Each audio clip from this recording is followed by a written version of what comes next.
Okay, recording is started. Okay, good evening and welcome to this evening's meeting of the Woodbury County Zoning Commission. Today's date is April 22nd, 2024, and the time is 5 o'clock. Tonight's meeting will be audio taped and minutes will be prepared. In respect to all parties, we ask that those present turn off cell phones or set to vibrate.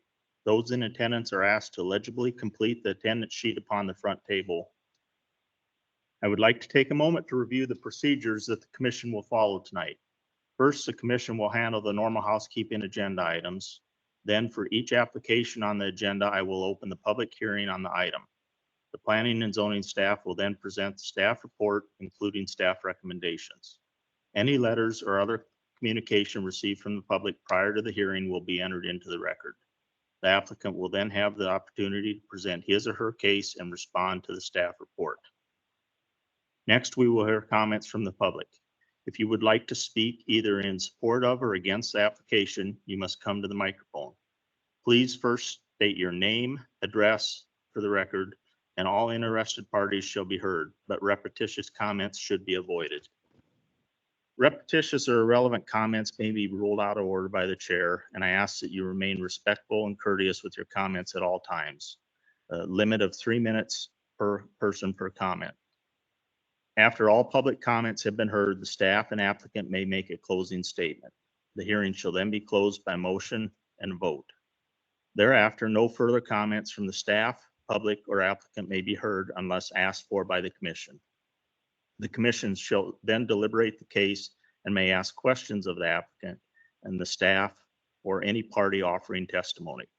However, such questions do not reopen the public hearing for additional comments from the public unless so requested or approved by the commission. The commission will then formulate and vote on a motion. The motion will typically either grant or deny the requested application.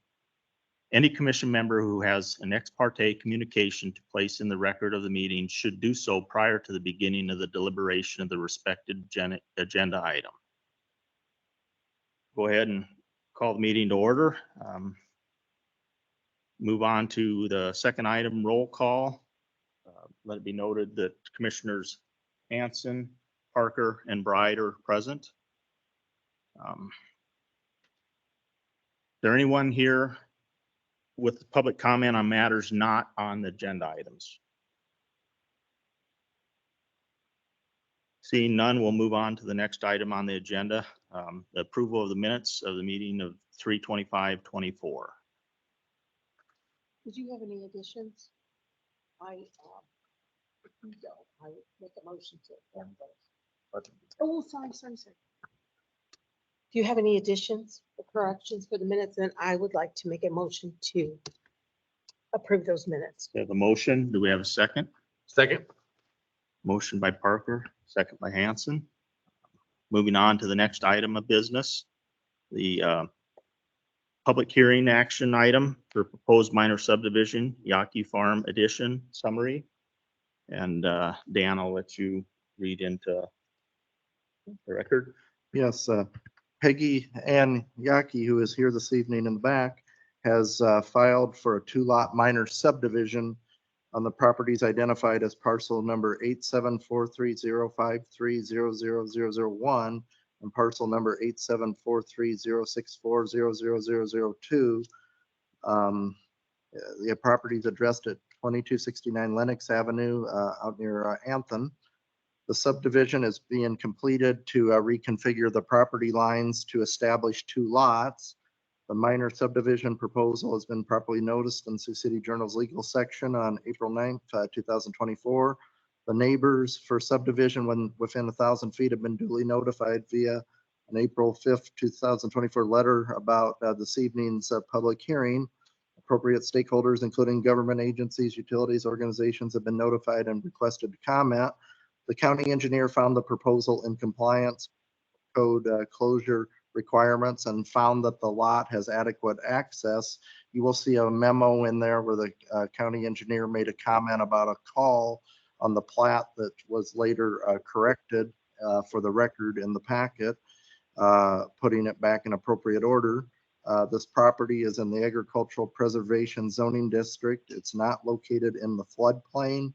the city of Anthon chose to waive their extraterritorial authority with the approval of City Council Resolution 2024-5.564, based on the information received and the requirements set out in the zoning and subdivision ordinance regulations. The proposal appears to fit, and it's recommended to approve the final plat.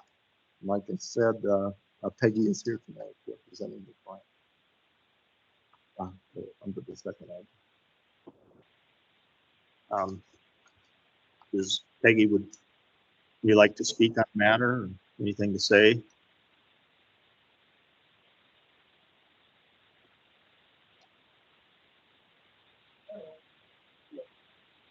You want to, can I show you this? Oh. Okay. This is my grandparents'. Right here, county line. Okay. So there's like a 2-acre parcel that comes down here and how the line's set up. And then you got 38 acres parcel. I'm working on building a house out there. But what I want to include for my little 2 acres, and then somebody else can maintain the rest of it. Right here is that seed. Right here, where you see my grandparents. It's not together. And what I'm doing, you notice, is and right here in that little area is where I want to get my money. On my 2 acres. And so what I did is take the other 2 lines that came down. Because I can go 2 lines, and I still got to go next year. Now I go 2 months. And then it says to the couple of years ago, oh, that that was.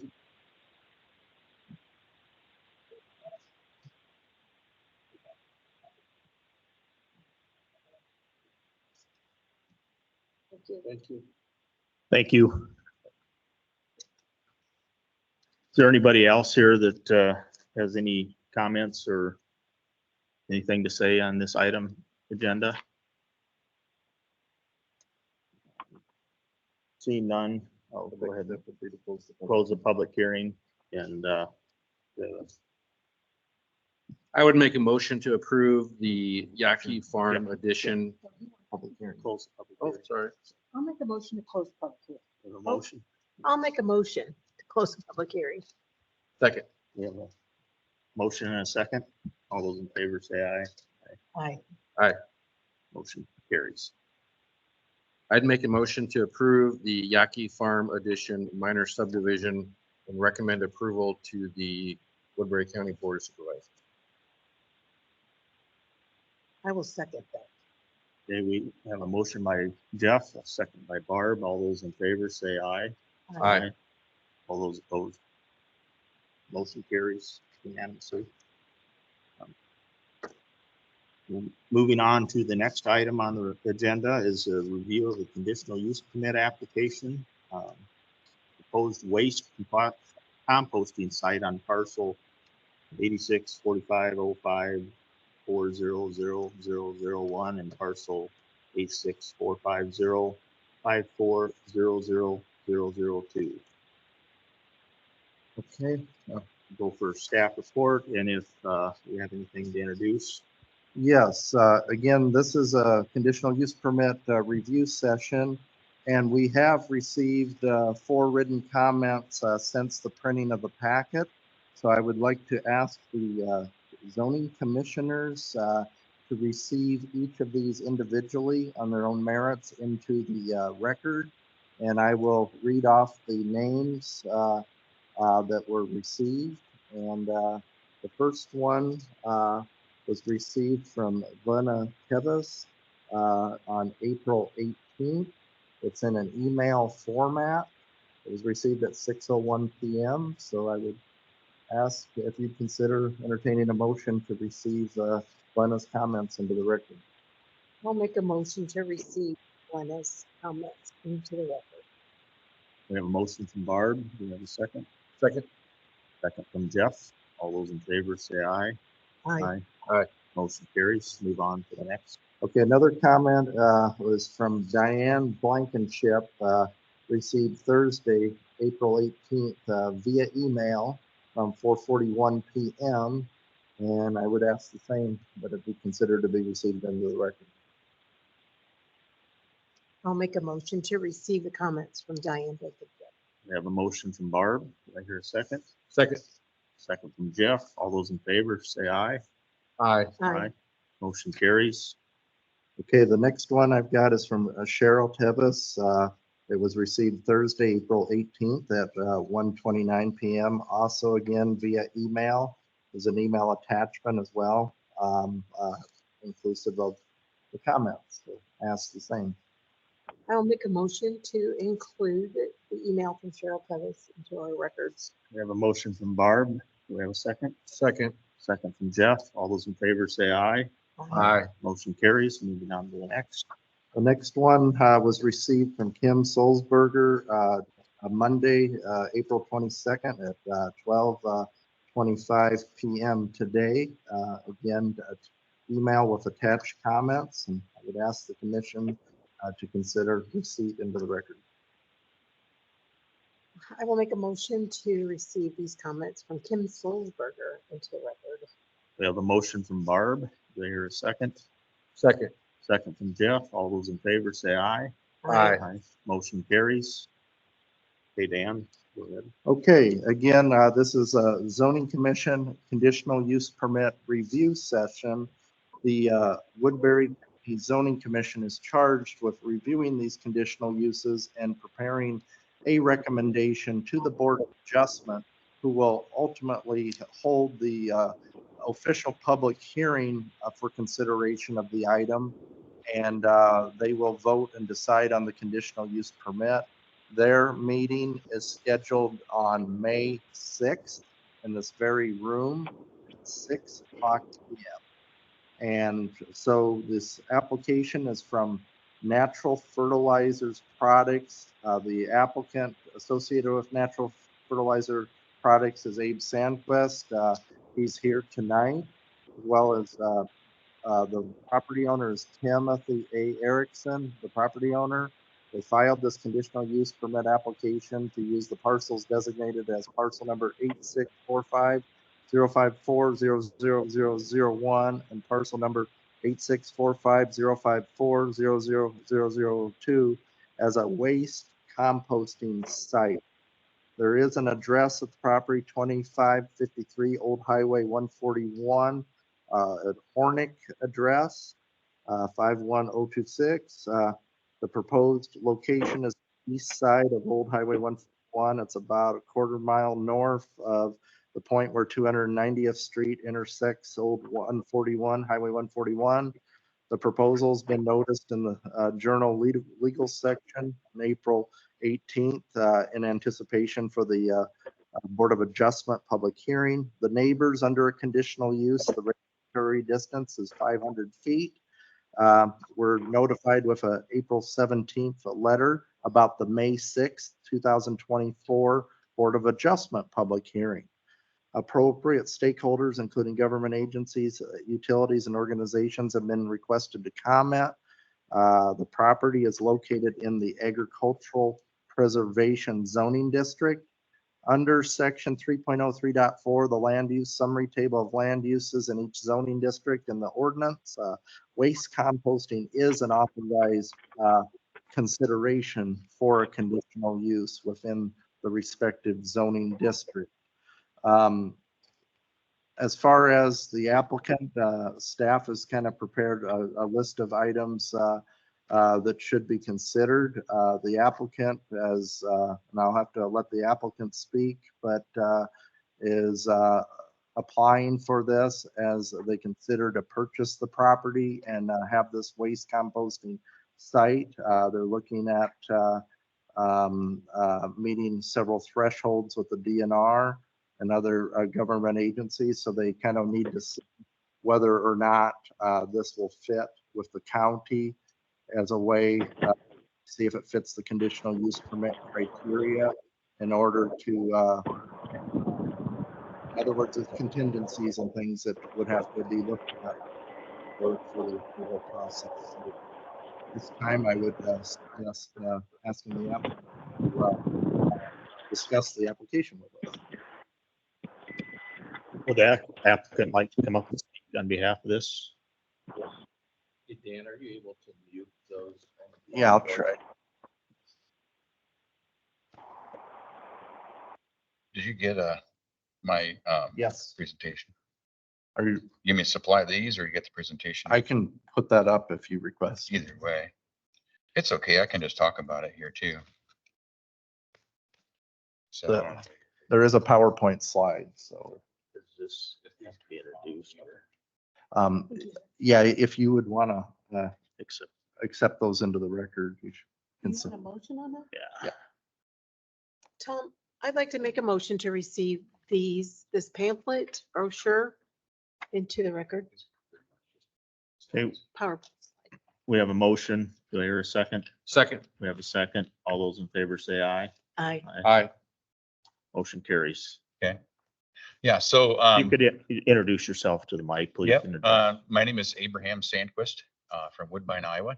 I grew up in Woodbine, went to school at Maryville, Missouri.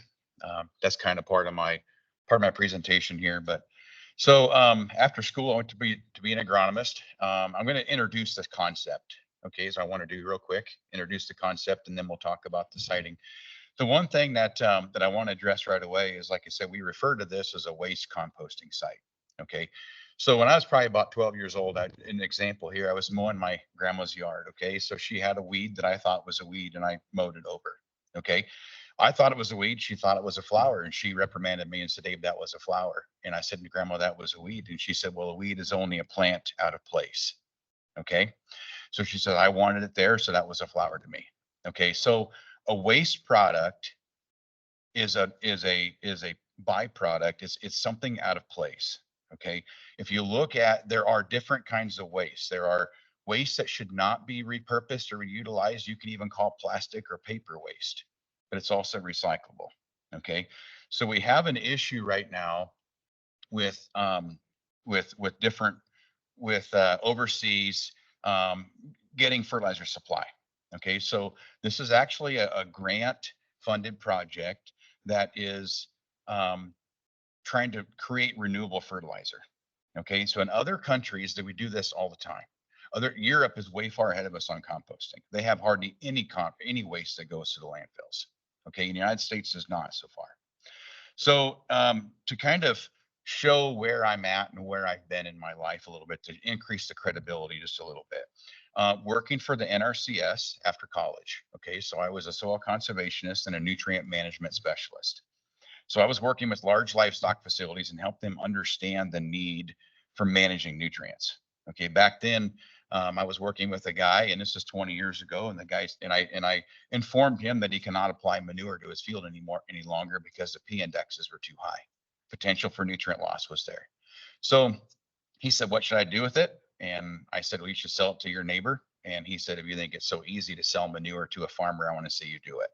So we sat down. I was 23, sat down at a kitchen table, put together a thing, and it worked. Walked away thinking there's a business model brokering manure. So I was 24 years old, started a business brokering manure, been doing it now for almost 20 years. And we sell tens of thousands of acres and hundreds of thousands of tons. So what we found out is there's not enough. I've got way more farmers that want the manure than we have manure, especially in the Southwest Iowa, in the regions that don't have a lot of livestock. That's why we're not going to put it in a region that has a lot of livestock. So the next nutrient source right now that's being wasted is food waste and food processing waste. It's all a nutrient that was harvested from the earth at one time, was fed to livestock, or plants, was fed to plants. Plants are fed to livestock or even fed to humans. There is a nutrient there's a nutrient cycle. The nutrients were harvested and they nourished our bodies, nourished livestock bodies. And then what happens is now the waste stream stops. Okay, so it goes from the earth to the plants through manufacturing, and then it goes to landfill and it goes in a big black hole. Okay, so we're trying to complete the nutrient cycle. This is not normal that it happened this way. It used to be, the natives would use the fish bones to fertilize the next crop. Okay, they didn't waste anything. And that's where we're at right now. The next thing that's happening environmentally with this is their climate change. Okay, so they found out recently that, landfills do emit a lot of methane, which methane is 10 times greater carbon emission than carbon dioxide. So when you put any organic material in a non-oxygen environment, the microbes work on it, the microbes create methane. When it's in an oxygen environment, which is what composting is, a decomposition of organic matter within an oxygen environment, it does release CO2, but it's the same as the CO2 that we breathe out. Okay, so it's not as potent, but CO2 is a greenhouse gas too. I'm not going to deny, but that's 10 times less potent than methane. So we're reducing climate change. We're actually bringing back a fertilizer supply. And the next thing is it works better. So in my presentation there, which we don't need to go into there, Dan, but you can show where Iowa State University has shown manure runs off less nutrient wise. You can flip a couple ahead there, right there. So you can see on this slide here that no fertilizer applied. This is done by Iowa State University. It was done for the nutrient reduction strategy when Des Moines was kind of fighting the farmers over waterworks. Okay. So Iowa State did this research and put a simulated environment where they put phosphorus on a field, for example. With no phosphorus supplied, almost no runoff on a simulated rainfall event. The next least amount of nutrient runoff was beef manure. The next one was poultry litter. The next one was swine. And the really high amount was fertilizer. So what compost is really, really similar to a cattle manure. Only it actually has less smell when it's finished. It has no smell. We compost a lot of cattle manures, probably 10, 15,000 tons. Compost is really getting popular in Northwest Iowa.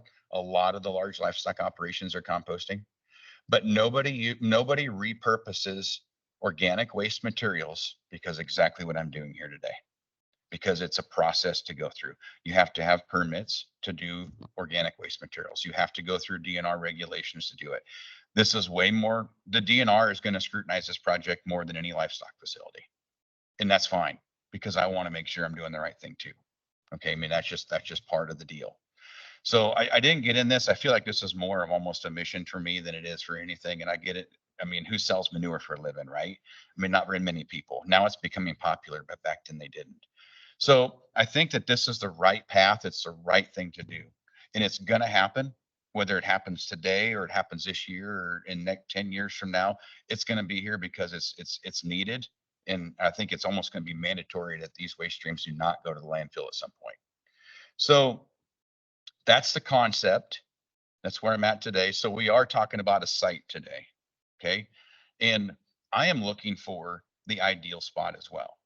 I want to make sure that it's not visually seen from a public right of way, because I mean, people want to see what they want to see when they're going down the road. I don't feel this is going to be hardly any less appealing than a livestock operation is going to look. It's going to be buildings. It's going to be some flat dirt fields or plots. It's going to have a runoff retention pond below it. Very similar setup to any feedlot that you'd see in a large CAFO. And then, like I said, we're going to try to make sure everything is looking nice and have a gated entrance, which is required to get a permit through the DNR. So I want to make sure it's far enough off the road just to make sure people aren't concerned about looking at it. Okay. Just like I would if I was going to site a cattle facility or a livestock facility. Then we have to make sure we take care of all of the environmental requirements, which, believe me, that's going to be probably as much to take care of than anything. The DNR is going to want to make sure that we have a signed engineer stamp on everything that we build. We're going to have to tear the soil down. Okay, that sounds harsh, but we're going to have to make a compacted clay liner. Okay, we want to have a flat piece of dirt, put a compacted clay liner so nothing can leach through. It has to be certified by an engineer, stamped on it that it's not. We're going to put in a lot of surfacing like concrete, stuff like that too, to make sure that we don't have any issues. Our runoff storage pond for the outside part of it is going to have a 2-foot compacted clay liner, which meets requirements. So the DNR is going to make sure that this site is set up and ready to go and the environment's protected, or we're not going to get a permit. The DNR actually is in favor of these.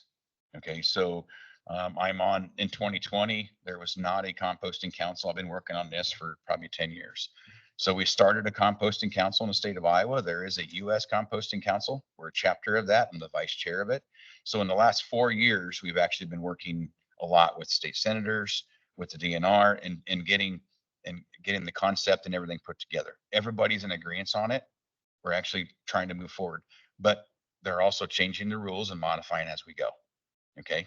So I feel like I'm okay with that, and I'd like to be involved to make sure that it's right. So with that being said, I mean, we can move forward. I want to show, go forward a couple slides here, Dan. I want to talk about siting just a little bit. Okay, go back one there. So this is just interesting. We were in 2022, I was interviewed by 4 different reporters, and 2 of them were from Germany.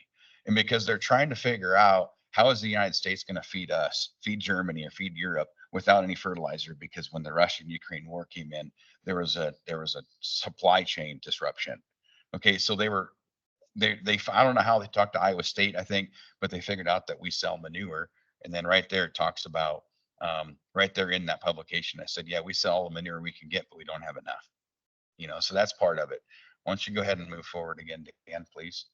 This one here quickly shows Iowa State publication again, and it shows the need for kind of a natural fertilizer, if you will. This, if you look at the color chart there, the dark green, almost no fertilizer, almost no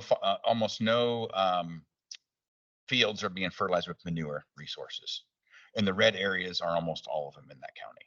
So you can kind of see like Sioux County is bright red. So 90 some percent of that county is fertilized with manure resources.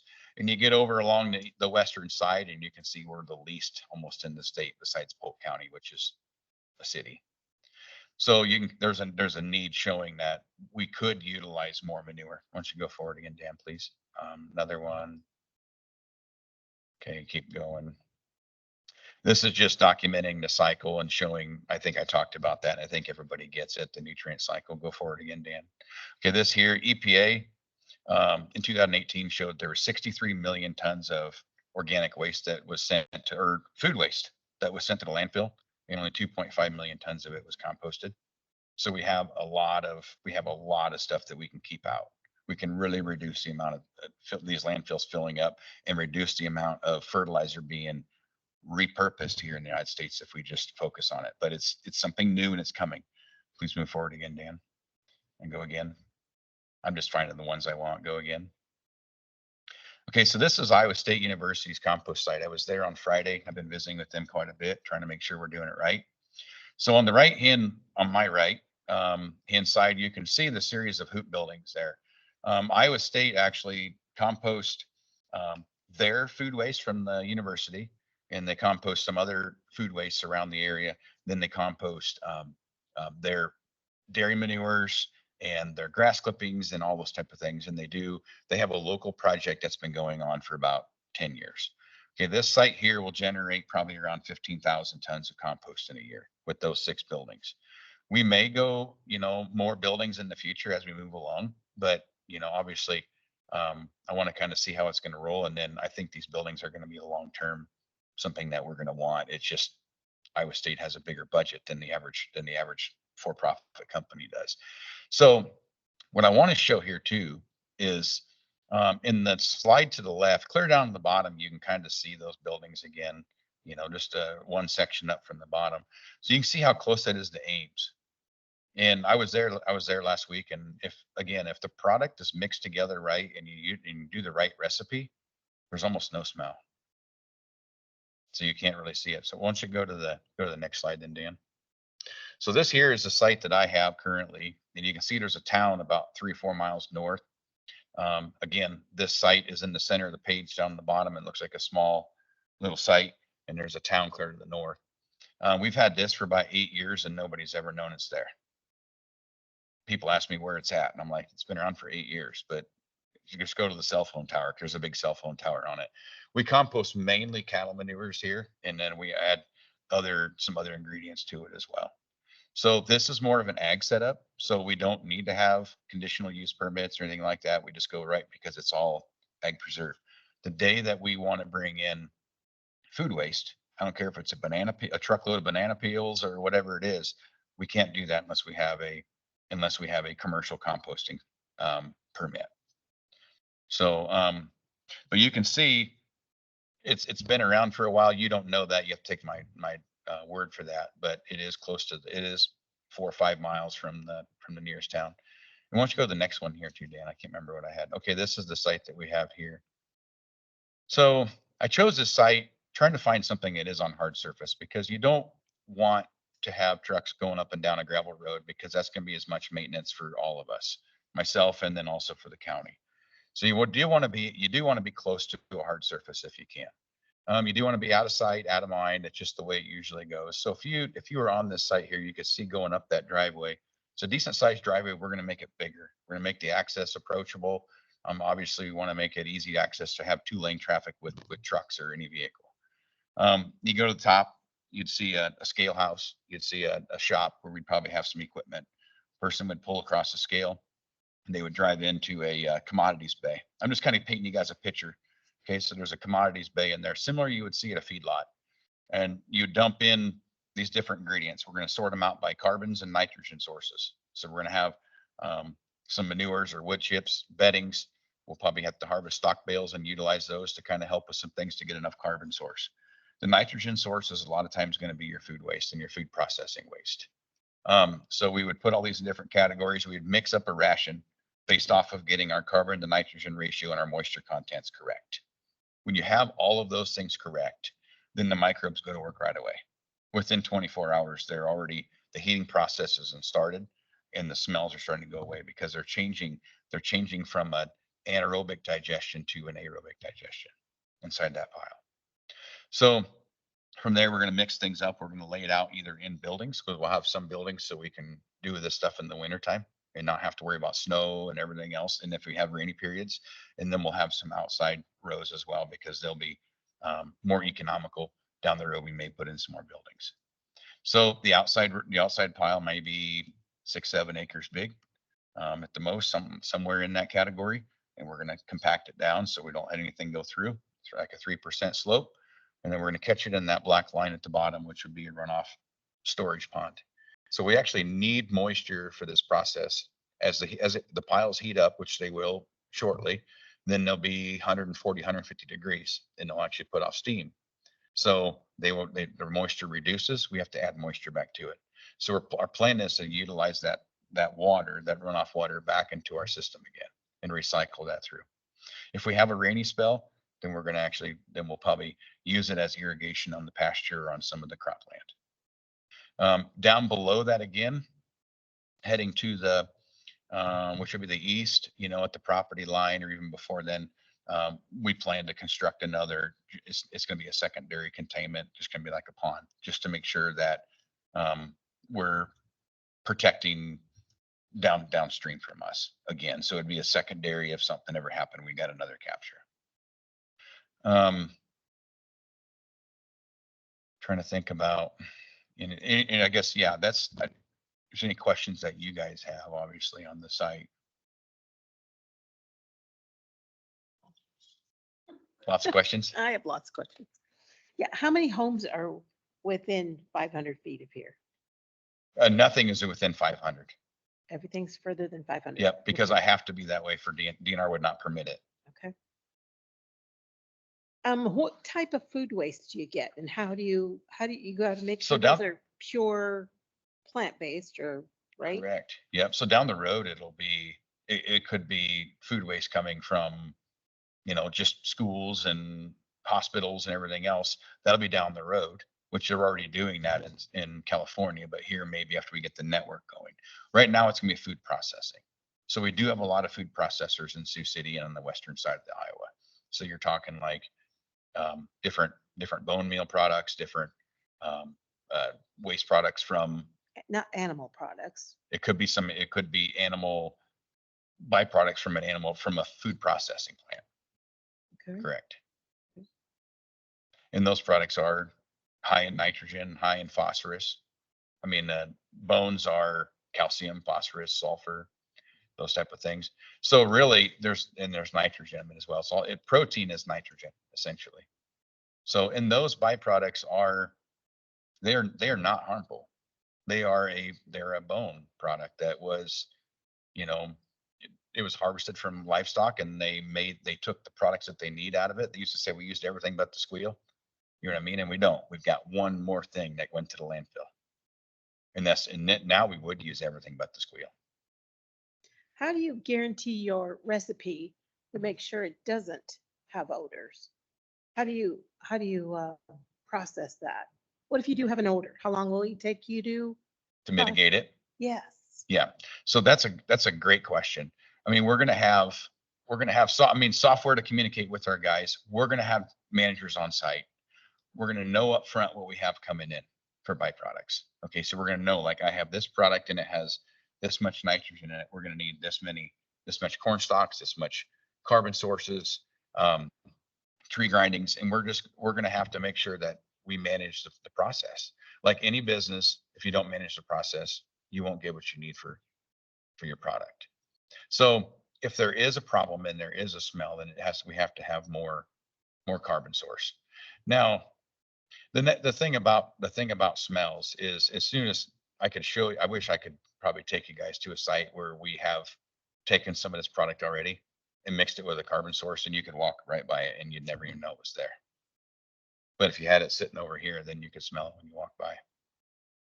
So it's just going to be part of the management of the system. So are there any other facilities close in this area? Not in this area. Like I said, it's fairly new.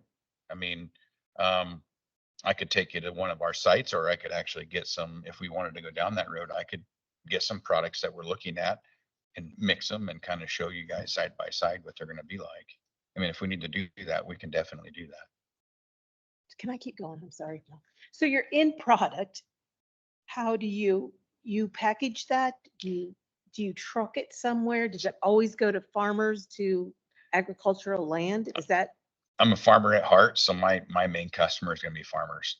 But I have all kinds of people that call and put on their yards already. We have walk behind self-propelled spreaders that people would put it on their yards.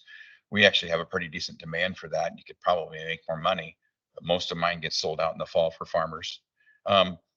Through this grant, through the FPEP grant, it's required that I have to sell it to farmers for a certain number of years at least, because it's for an increased fertilizer product for farmers. And that's my plan anyway. Okay. On truckloads. So when it gets finished, we'll truck it out. You asked about how we're going to get it trucked out. So we're going to be probably marketing the product year round, or at least seasonally, and be marketed the very similar to the way that we have success with our cattle manures. I talk to a producer that maybe has a spot in the field somewhere on the end, and we'll pile our product there. Once they pre-book it, we'll pile some product there. We'll pile it here, and then be ready to go for fall. But it'll be moving quite oftenly. Okay. I have one more question. Yep. DNR, I'm sure, is going to regulate this, but what about runoff? Is there going to be any dangerous runoff that's going to No. be? It's probably going to be similar or less than any feedlot that we have, because it's not going to have manure scattered all over the pens. It's just going to be in windrows, and half of it'll be underneath buildings. Is that what this diagram is? It's just windrows Just on windrows. in that acreage? Yep. Okay. Yep. And then you just move them as they get processed. So You so it'll take, so you'll bring it in, you'll mix it together, carbon sources with nitrogen sources. You get your pile set up right, you check your temperatures, you manage it. Okay, then about 8 weeks, 6 to 8 weeks, the product goes from, I mean, I wish I should have taken some pictures, never thought about that, but it looks like a pile of wet corn stalks essentially when you get started. And when you're done, it looks like stuff you'd buy at Earl May, just black, very fibrous type product. and you can go year round. This would be it. So that's where we're going to put buildings up, so we can have some buildings up, so we can be sure that we can go year round. Because the issue is going to be where you're going to create smells if you have a bunch of it piled somewhere and you can't mix it in right away. So I'm already pre-planning that. So if we spend some extra money and we put buildings up, we can do it in increment weather times. Okay, I'm done. Thank you. And once you go one more slide here, we talked about smell. So this is Iowa State University's wind chart. So they use these for siting livestock facilities. So you can kind of see where the wind would actually flow during certain times of the year, and that's the closest homes would maybe have like maybe less than 10% of the time the wind will be blowing that direction. And then it's going to have to go up a hill anyway. So being down in that valley is actually going to mitigate smell as well.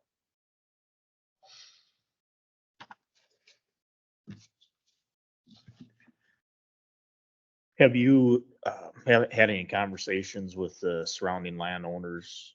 Just a Regarding few. I any of don't know this? very many of them. I will definitely have conversations with them. Because a lot of times, I mean, they have concerns and they're valid. If they can be addressed or answered, sometimes that helps quite a bit. I Mhm. know.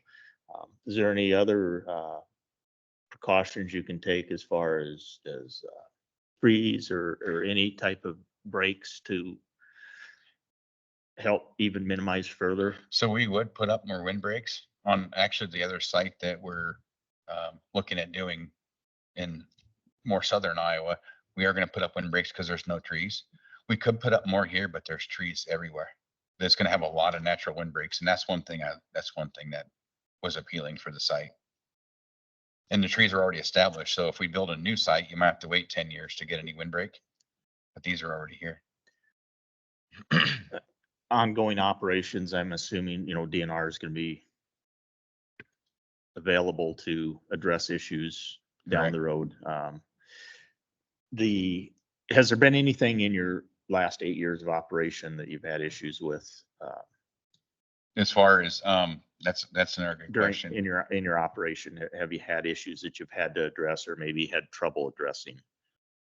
No, not at this point. We've had been called in twice, I think, and DNRs came out and they've looked at our site and drove around it. I guess I can't say no. They might have said, well, build this berm up higher or do whatever, but it wasn't going over. They were just doing it precautionary. And so, but no, we really had hardly any. We had a few complaints, but not really any violations. And I noticed some of the information introduced tonight was regarding the low sills and the fragility of the soil. And I know under construction, you're going to have to follow all the guidelines that are set forth for preventing erosion, runoff control. That's all going to be addressed. But I guess, like I said, that's a concern. I just noticed in our packet tonight that we got that. So we'll have to have a stormwater pollution permit from the DNR during construction. If you disturb more than 1 acre ground, you'll have to have that permit.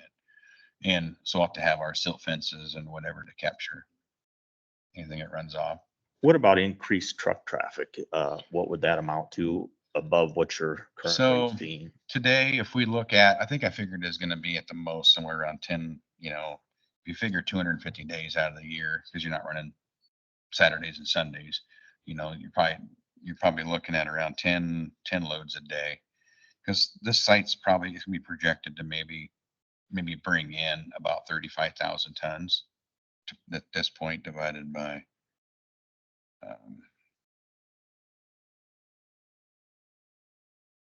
yeah, so that's about 6 loads a day, but I'm gonna say probably figure around 10 in case they're smaller loads or whatever, or the volume gets a little bit bigger or whatever. And that'll be normal business hours, Monday through Friday, Correct. typically. Now in the fall of the year, just like any farming operation, you're gonna have more because you're gonna be moving stuff out. Not any more coming in that's normally coming in, but you'll have a little bit more steadily moving out in the fall of the year. So seasonal increase with an average of probably around 10 loads a day. Any more questions from the commission? Okay. Well, I guess appreciate all your comments and I don't know if there's anyone here to speak on behalf of this project. Give them the opportunity if they would like and why you're here to Okay. maybe address an issue. Opposing to the project? For or against?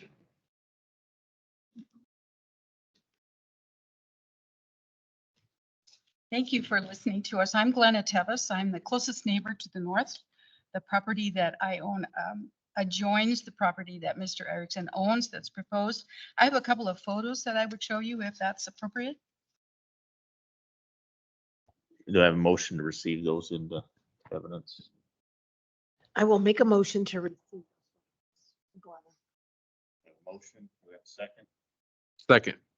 All those in favor say aye. Carries. Thank you. This is a photo taken from the road that comes from Hornick. It just shows the landscape of the West Hills. From the south, you can see a little bit of the feedlot to which the applicant refers to many times in the proposal. And the property that I own is on the left-hand side, the roof of it there.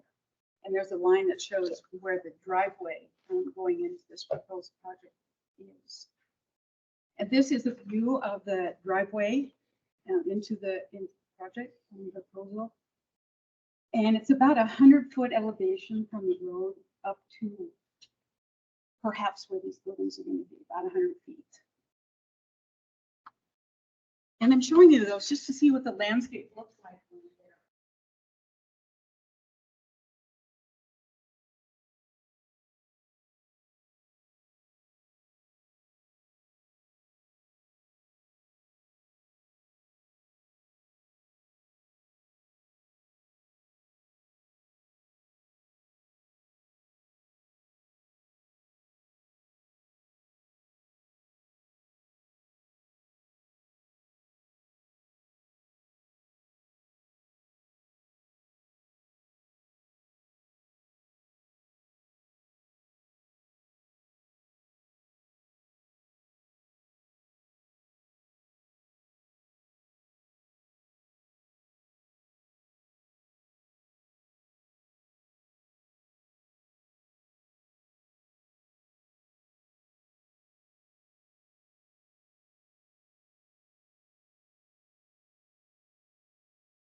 Thank you. Anyone else to speak on behalf of the project or against?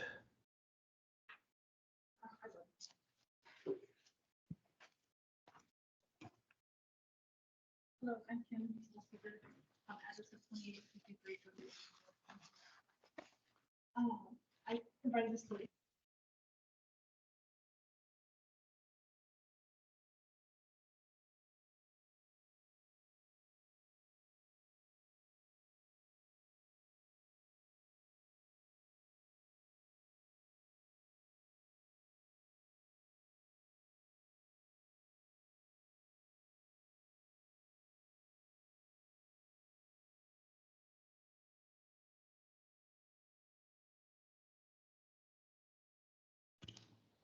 If it's red, is it on? Okay, sorry.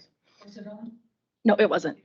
Yep. So I'd mentioned tearing down the soil, adding a lot of surfacing such as concrete, again, within the Loess Hills. Just seems not part of the agricultural preservation concept, in my opinion. Another takeaway is clearly he hasn't been to the area or isn't very familiar. My house is just directly east of this proposed site, downhill. And my house is approximately 180 feet from the property line and approximately 480 feet from the proposed lagoon that they would put on that property. And so that in itself creates some concern for me. What does my farmland that I have directly adjacent to that have for risk if something were to happen, runoff? There's a berm which has failed in the past. I'd mentioned that in my statement. And so I would just like, I guess, to mention those things.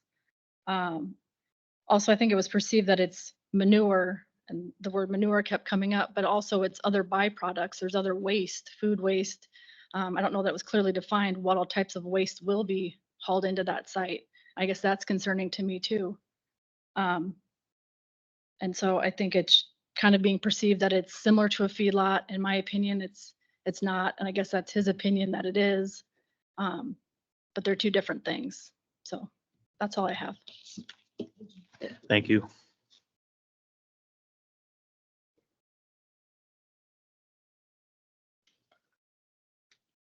Good evening.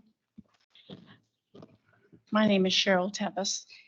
I live near Pilot Mound in Boone County, Iowa. I grew up on the farm. Oh, sorry. My name is Cheryl Tevis. I live near Pilot Mound in Boone County, Iowa. I grew up on the farm that Glenna Tevis lives on now. And I am speaking, I wrote comments and I wrote them in much more detail than I'm going to talk here now, obviously. So I hope you'll have a chance to look at those. But I want to say that I object to the approval of this permit. This project might be a worthy effort to produce natural fertilizer. However, the siting for this project is ill-conceived, and I think downright abusive to the environment. The location along Old Highway 141 near Holly Springs is on the Loess Hills Scenic Byway, as we talked about earlier here. And it might be possible to hide the appearance, if it's unsightly, of this composting facility from passersby with natural barriers. But I have doubts about the possibility of completing the project without irreparably damaging the fragile soils of the Loess Hills. And I also doubt it's possible to complete it without hiding. I doubt it's possible to complete it without exposing odors and I think water quality or runoff issues, and definitely traffic repercussions to this part of the neighborhood and taking a toll on longtime neighbors and residents. I also want to say that, emphasize that this highway is a narrow 2-lane paved road without paved shoulders. it's sandwiched between a curve around a protruding bluff to the south and a hill immediately to the north. It's a dangerous stretch of road. And I think that this facility there with the traffic would create a potentially lethal mix with 10 to 20 or how many truckloads there might be coming in and then going out, combined with bicycles and motorcycles and sightseers who are actually looking for a leisurely drive along the Los Hills Byway. As a child, my parents didn't allow my siblings or me to own bicycles because it was too risky to ride that area, that stretch on that road between our farm and the proposed site. So I do not feel with the amount of speed that we're seeing on highways today that that would be any better. So, I think we have to look at, is this greenwashing a bit? I mean, are we making a product or policy or an activity appear to be more environmentally friendly than it really is?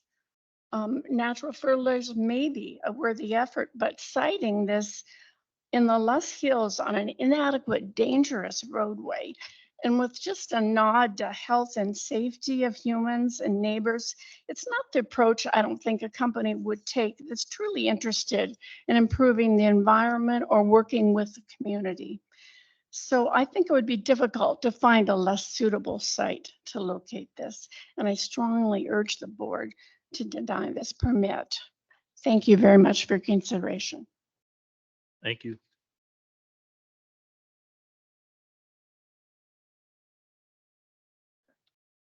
Hello. I'm Robin Beam, and my address is 2829 Grundy Avenue. My property is about 250 yards from my house from that property line. So, notwithstanding the odor, which I really wasn't convinced about that, and loss of property value for us, I want to address the health of my family, my neighbors. I'm going to read something from the National Collaborating Center for Environmental Health regarding commercial composting facilities. Okay. It says, people who live near these sites may experience symptoms thought to be caused by exposure to compost emissions. Residents may be at risk of respiratory health symptoms from exposure to emissions of bioaerosols when near these facilities. Okay. Chronic exposure to elevated levels of these bioaerosols is known to affect respiratory health. A study of airborne endotoxins around these composting sites found an association between endotoxin levels and cytokine induction in human cells. So there are health repercussions. So that's what I have. Thank you.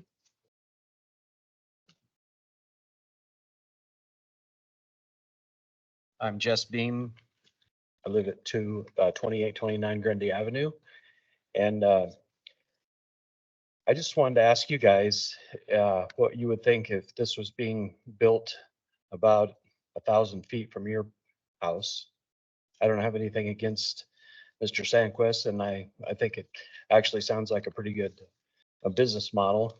But just in my personal opinion, it would be better suited to be built in an industrial area, and there's a lot of those in Woodbury County.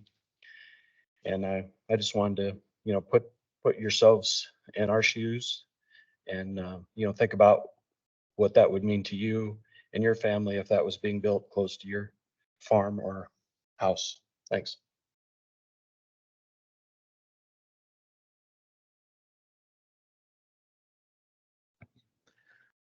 No one else?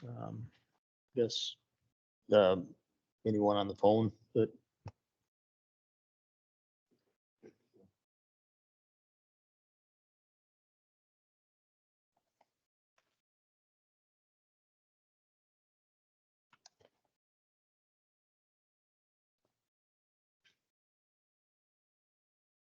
Should be active, so. any more comments from the commission? No. I guess we don't need to close. This isn't a public hearing on this matter, so.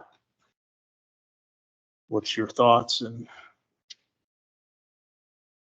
This is a green energy deal that I could get behind. This is something that really interests me. I'd like to see it go through. I think we have a lot of issues that we have to look at. Odor. The runoff.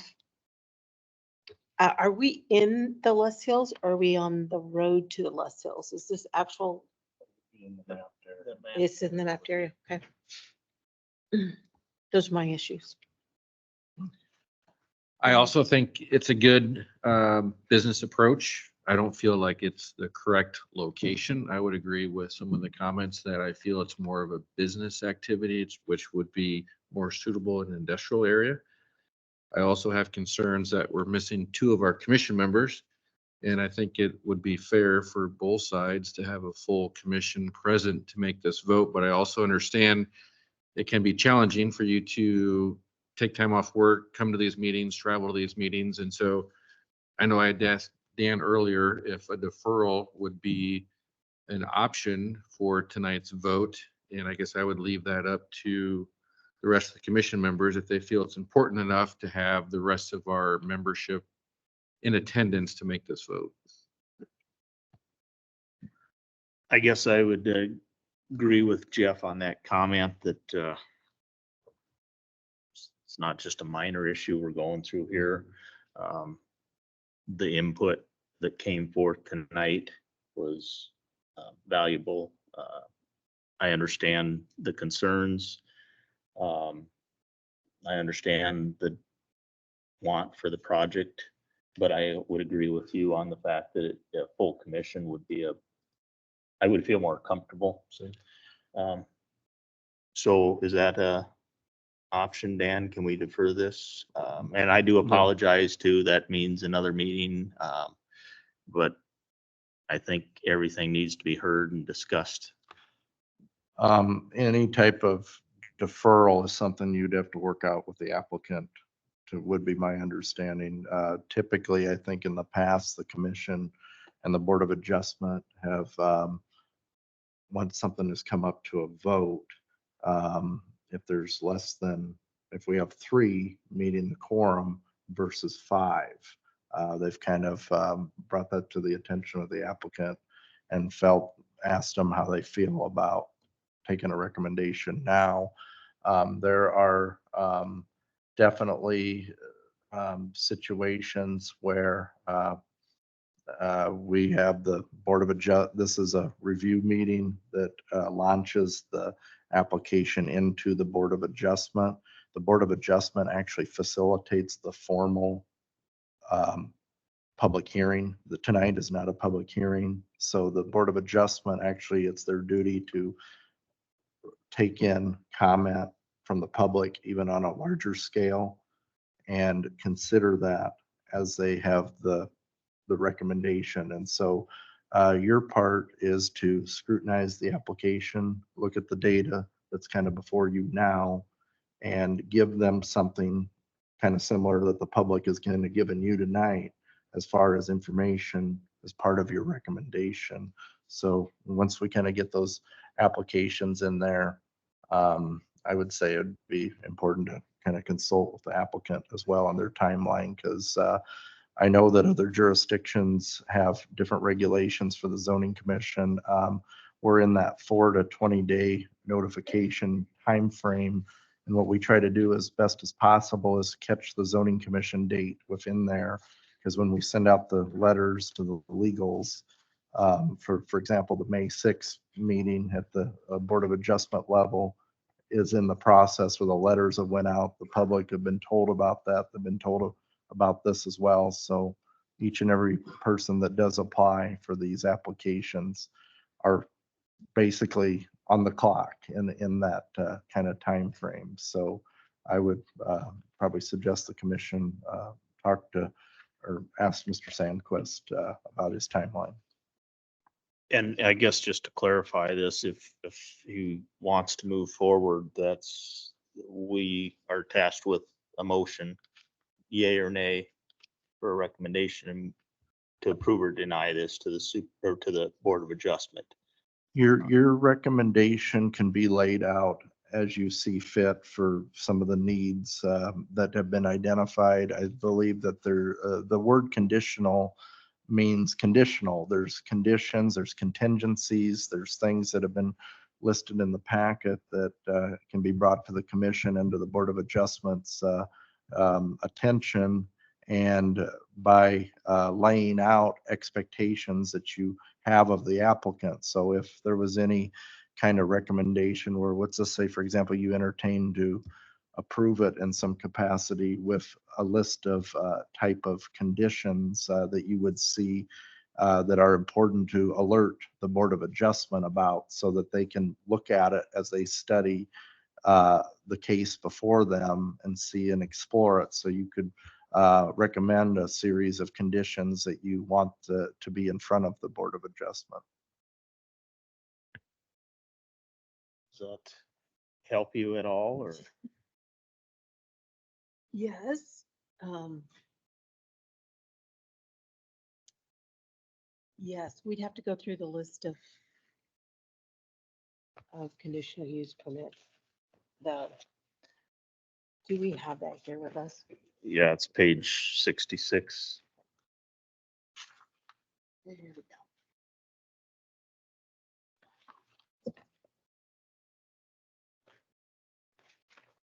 Okay.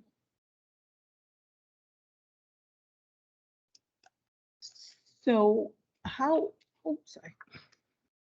DNR, what is their time frame for getting their requirements met? That's one of the things with the DNR, them having the different regulations, including it would have to be imperative if you're looking at a condition of that nature to empower us as a county through the condition that we can verify that they've engaged the DNR, they've met the DNR's application requirements, and it being public record and public information, they would have to submit that into the county. I would have to defer to the applicant on the fact that I know that they're looking at the prospect of this location coming to the county, trying to see what the contingencies are, because they've got decisions to make as applicants do about the appropriateness of the site. So they're going to learn through their application process, through the DNR, about what those expectations are with submitting the site plans and everything. So a condition, and we've done it in the past where we expect to have all the paperwork that is relevant to this from the different government agencies across the board. I know the Board of Adjustment typically puts a condition on most conditional use permits stating it's quite broad, but I think in the context of this conditional use permit before you tonight can be much more specific. Board of Adjustment is always looking to that applicants meet all federal, state, and local regulations. I know there was mention with runoff tonight and stormwater pollution prevention plans and MPDES permits that you have to get through the DNR. All of those things could be condition based where staff has to intercept and have the information verified to us and to the county.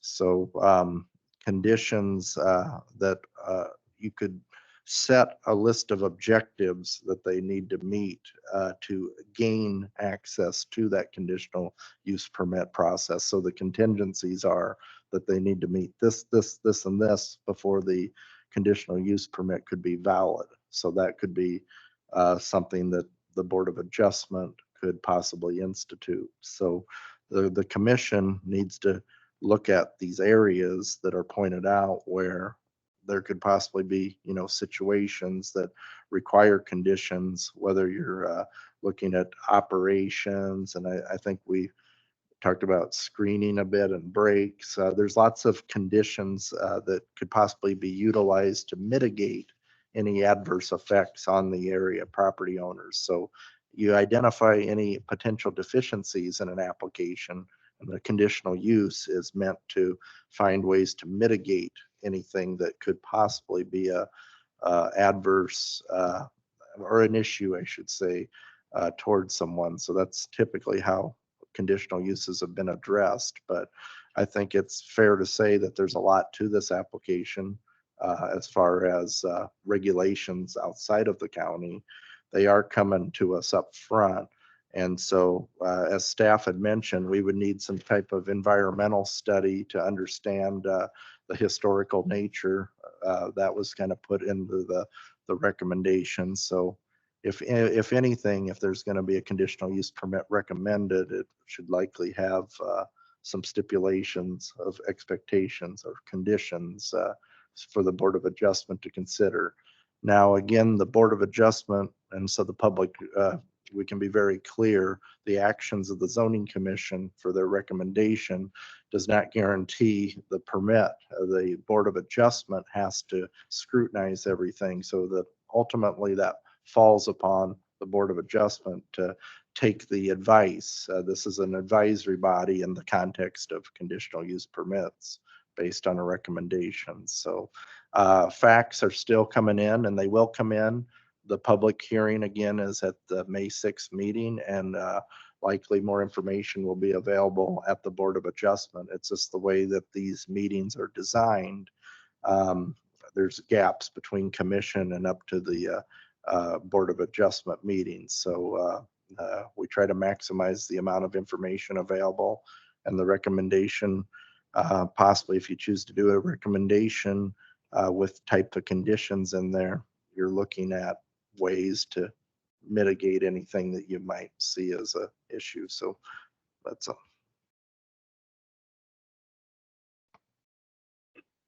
Yeah, and I guess I'd like to just reiterate that this decision tonight isn't approving or denying the permit. That does, like Dan said, fall on behalf of the Board of Adjustment. I guess the conditions that are listed here with some more issues that came up tonight would have to be addressed adequately to approve this. And I don't know where the other commissioners fall on that. We have a suggested motion here. It's pretty general. Do we move forward with this? Or do you want to be more specific in our requests? Any comment from you, Jeff, on that? No comments. I would say that I'm going to have a tough time voting for a recommendation with any conditions because I still feel that the site is not adequate to serve this use.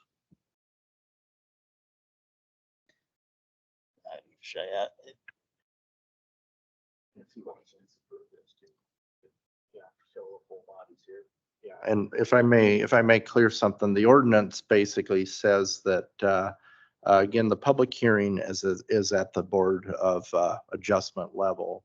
And the ordinance does say a decision has to be made within 35 days after the public hearing. The Board of Adjustment shall approve with conditions or limitations, or deny the requested conditional use. And again, the Board of Adjustment shall set their findings of fact based upon the points enumerated in the application. And what we oftentimes call the points in the application are the criteria. And those criteria are broad in scope in a lot of senses, but those are what the applicant responds to as far as delivering their case on why they believe the area is appropriate or not for the respective conditional use. And so you're recommending based on those criteria. And if the criteria, any deficiencies you see in it, that's where you stick a condition in or a possible limitation. So I'll be clear that, again, the 35 days, within 35 days after the public hearing, and the public hearing is at the Board of Adjustment level. So any discussions regarding timeline, I would probably suggest directing it with the applicant. Well, like we had brought up before, it's a reduced commission body today. We have 3 members instead of 5. And that's an option to defer if he so chooses, the applicant, till the full body is present? I would run that. I mean, that's your option, I guess, if you would like a deferment for the full commission or proceed with our motion, however it falls today, our recommendation. I would invite him. If you could come to the mic to address that question, I guess.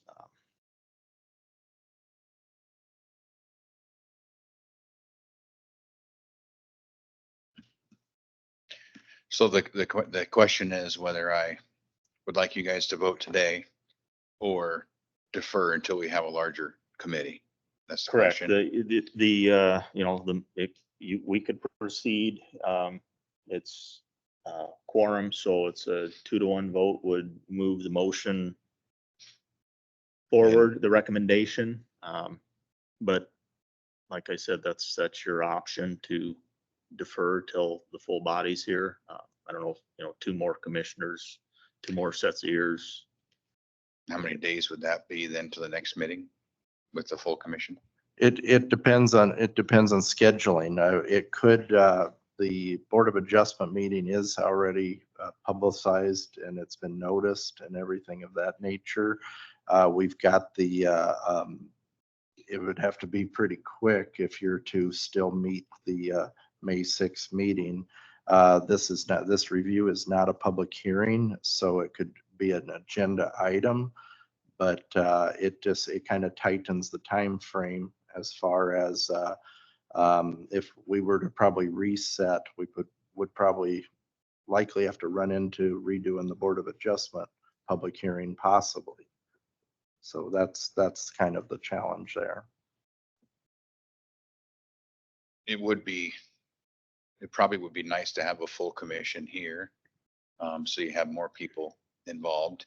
Now, I think just about everybody here, including yourselves, I mean, I can read a little bit, I feel everybody understands that this project is a good project and it is a worthy endeavor for the future. I think everybody's kind of, is it the right spot or not? And so, I mean, we probably,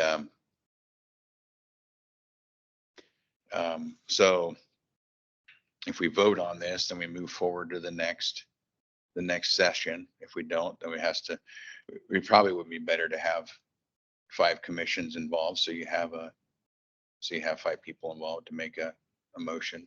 And I guess I'd just like to clarify that this is just a motion for a recommendation, either to deny or approve. It doesn't mean that the Board of Adjustment has to abide by what this body says if it's 3 or 5. So even what we say today doesn't prevent them from doing something differently. So it just prevents the project from going to the commission. It- 2 versus 1 would. The one or the deferment other. would meet the full board, would delay till that time frame. If you choose to not elect to go that route, then our motion today would be whatever it is. And it's just a recommendation. It's not for or against, or it doesn't approve or deny the permit. It's Okay. just a motion to make a recommendation to the Board of Adjustment. The Board of Adjustment's who's going to decide this. Okay, so it still goes forward. to the It Board of would Adjustment. still go forward, even if our motion to approve or is to deny. It would still move forward to the Board of Adjustment. This is just a recommendation. To be clear, all conditional use permit applications will go to the Board of Adjustment regardless, based on the recommendation. A recommendation is a signal that they've looked at this and they have this position on it. But the Board of Adjustment would receive that and go with that information and look at the application. So depending on this whole thing, on if you reschedule, I would suggest that the commission and the applicant be in some type of concurrence on if you want to do that or if you want to move, depending on ultimately what you both come to an agreement on, as far as if you want them to have another one or have them vote and send a recommendation to the, I guess, I guess then we probably just as well vote and have a recommendation to move forward. Thank you. Thank you. Well, do I have a motion from the commission?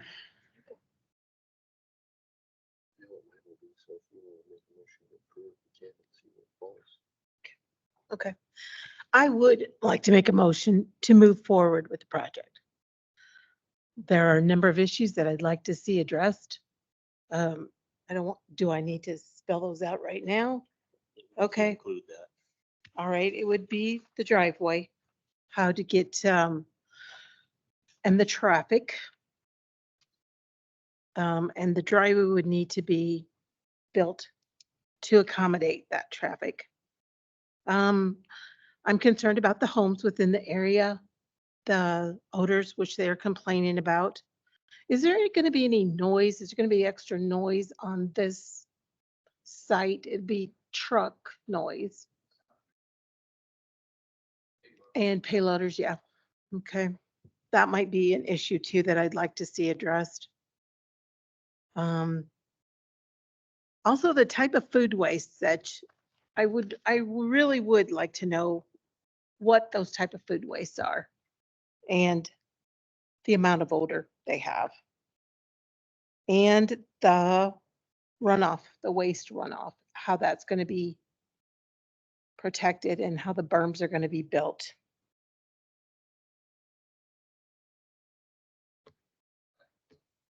Like I said, maybe I can take you guys somewhere, take somebody there. Site. Would you like to come, would you like to see a site somewhere with some of the products that we're going to use? Then you guys can physically see them and smell them. Okay, that's cool. I'm sorry, I've got a I'm long sorry, I motion got it. going on here. I do realize this is in the Les Hills, which is going to be an issue. Do we need to go through this? Oh, yeah. So also, we have a long list of the architectural study for the project area. We have to have the owner get all appropriate permits from DNR, state, local, federal. Appropriate measures must be in place to mitigate any potential adverse impacts of the waste composition on the adjacent property, including measures to address odors and any waste material runoff into the adjacent properties. A copy of an access easement through the parcel that you plan on purchasing or clarification of the acquisition of that said parcel must be provided to the county. The waste composting site activity shall not occur nor be expanded onto that new parcel that you plan on purchasing without authorization by the Board of Adjustment. And a new conditional use permit application will be submitted to the zoning commission for the consideration and approval by the Board of Adjustment on that purchase. The parcels that we're talking about must be combined via the county assessor because the site is on 2 different parcels, so it must be combined. The conditional use permit shall not be authorized until the said conditions have been met by the property owners, the applicants, including providing Woodbury County with appropriate documentation for verification. That's my motion.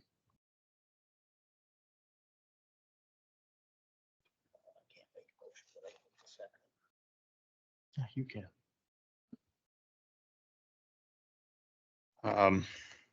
Do we have a second on that motion?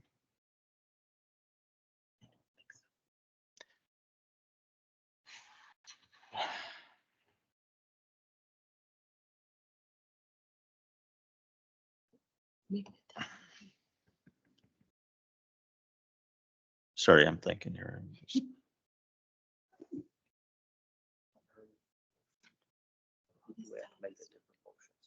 You would have to get her to withdraw it. I think so. Let me ask. Are the public comments closed? You can ask questions anytime. I guess I'll ask, what's your question? I just wanted to know, I couldn't hear, were our public comments closed because you guys were going on? Yes, I couldn't hear. The public comments, I guess this wasn't a public session, so we were just taking comments as received.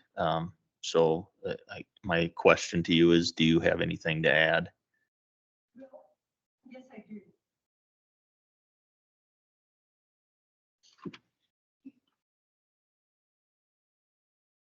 The gentleman, Ian Johnston, I live in Ann Johnston. I live in Sioux City now, but I just moved to Sioux City after 41 years north of Salix. And the gentleman kind of skimmed over it, but the reports from the DNR and complaints, I think those would be beneficial, those reports to submit to the zoning commission as far as the content and the results. Several years ago, some of the farmers were using animal byproducts on the fields for fertilizer. It was putrid. It was putrid.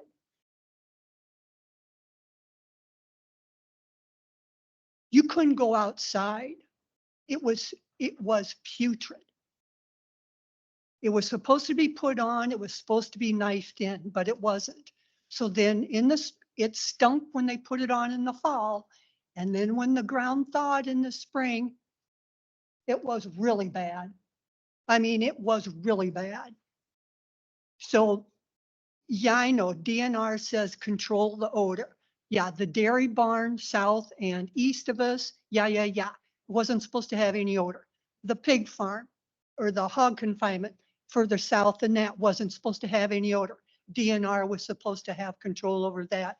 And you were supposed to, mitigate the odor. It stunk. It stunk.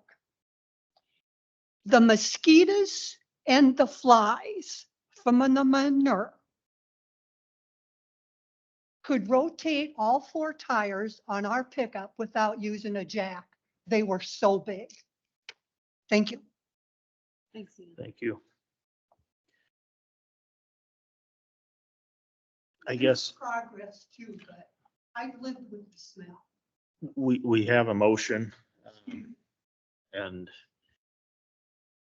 there's a failure for a second, so I guess the motion would fail.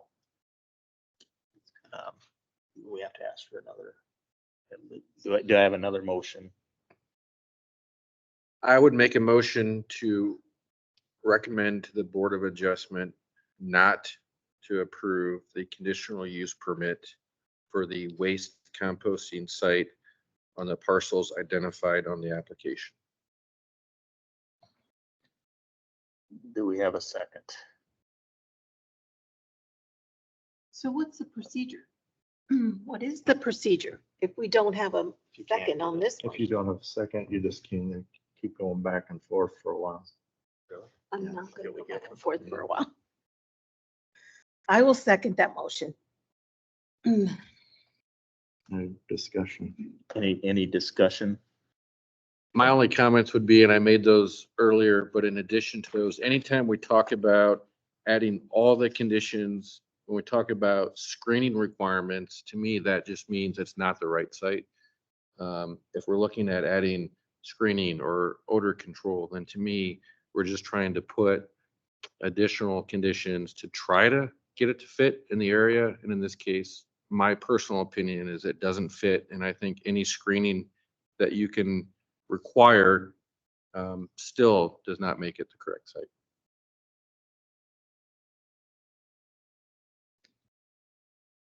I guess my feeling on the conditional use permit is that's what it is. It's conditions. This one seems like there's a long list that got longer tonight. Part of it's unknown. I don't know enough about this project to know what conditions need to be in place. I guess, that's all I have to say.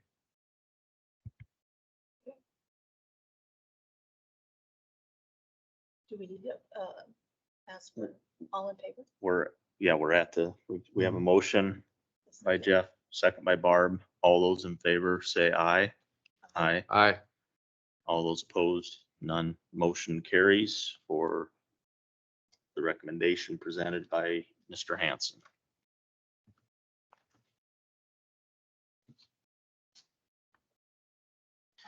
Okay, we're at the county.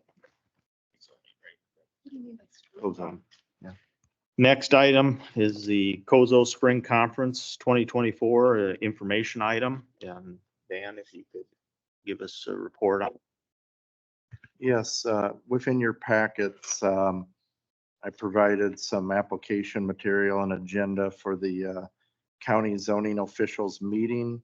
It's an affiliate of the county zoning administrators. And each year, this conference is moved around the state. And, Woodbury's very lucky to get this. And so it's Wednesday and Thursday, May 22nd, 23rd, and Friday, the 24th. And there's some kind of interesting concepts concerning zoning issues on the agenda. There's going to be a presentation down by Hornick by Mayor Scott Mitchell about the experiences of the 2019 flood event and the berm project that they went through to mitigate towards those respective issues. And so anyhow, if the commissioners want to look at going or attending this event, I strongly encourage you to talk to me about it and see about registering. But it's definitely a nice little training session for board members. And the registration is out there and we've got it on the agenda. So even if the public's kind of interested in some zoning aspects, the registration information is out there and available to everybody. So that's all I got there. Okay, I answered my own question. I was wondering if it's okay to just attend one day, and that is. Yeah, I've talked to them about it, if you could do a cameo appearance, if you, and that should be okay. Otherwise, I know for board membership and everything, talk to staff and we'll talk to you about the conference fees and everything. Our department would help provide that as far as training opportunity. Typically, we have like one of those Iowa State training opportunities that we do. So this would kind of be in place of that. So if you're interested in coming, just let Don or myself know and we can arrange that for you. But yeah, if you're just doing a quick cameo appearance and not staying the whole day, I don't think the registration should be too big of a thing. But you just want to pop in and hi, I'm a zoning commissioner and want to say hi. There probably won't be such a big thing on that. So. Any questions from the board? Sure. Okay. All right, thanks, Dan. Moving on to item 6, any public comment on matters not on the agenda? Please come to the mic. Thanks. My name is Lynn Bolden and I live at 3217 Marshall Avenue in Sioux City. And I would just like to speak on the subject of national treasures, that I'm sure we're all aware of the recent destruction of some national parks, like the arches where some kids pushed over one of the rocks, one of this. And I would just like to say thank you for helping to preserve one of the national treasures of this Les Hills. Thank you.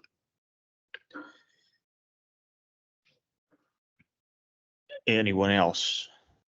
Okay. Moving on to 7, staff update. Okay. Supervisor tomorrow night at the supervisor meeting, it begins at 4:30. Supervisors will receive the commission recommendation for the comp plan, utility solar, and the floodplain amendments. So I just want to point out, those will run over the next 3 weeks at the Board of Supervisors level. And those are all posted times. Some of them are like 4:40, 4:42, and 4:45, but please just be there at 4:30 at the meeting starting if you're interested. So that's an important thing there. The other thing is the next zoning commission meeting is on Memorial Day. And we don't meet on that day because the courthouse is closed. And I just wanted to float the idea out there, what a possible alternative date might work for you. We will likely have agenda items. In fact, we got one today. So we will be working at some point for zoning commission. So I know in the past, we've kind of pushed it to maybe a Tuesday or Wednesday, but because of us meeting down here and we don't want to conflict with the Board of Supervisors. So I would say any day but a Tuesday. So I know the other two commissioners aren't here tonight and we like to kind of poll them as well so we can attempt a full commission. But the meeting on May, that would put us at May 27th is Memorial Day. So I just generally want to get your thoughts. Would you be up to maybe switching it to Wednesday of that week or? Dan, can I make a suggestion? Sure. Could we try Wednesday, the 29th? And make a second date too, just in case the other two commissioners can't make it on Wednesday. So maybe Thursday. It's your Thursday, okay? Is that good for you? Should I just kind of try to talk to the other ones? Because we don't have, this is just a general update because our chair, Chris Zelmerzant, would set the agenda and pick the date. So if you were fine generally with the 29th or 30th, I could work with Chris and brief Corey on it as well. That would be great. Works for me. I'd go for the 29th first. So you would prefer the 29th? Okay, I mean, it's always good to go in with a preference because, yeah. But if their opinion's different, then I would be flexible. Okay, so we'll be looking for that, but I guarantee you we'll have a meeting next month, so. Okay, thanks. Uh, Moving on, number 8, commissioner comment or inquiry. None here. None. None, then 9, motion to adjourn. Motion to adjourn. Second. First, a motion and a second. All those in favor say aye. Aye. Aye. Motion carries. Meeting's adjourned.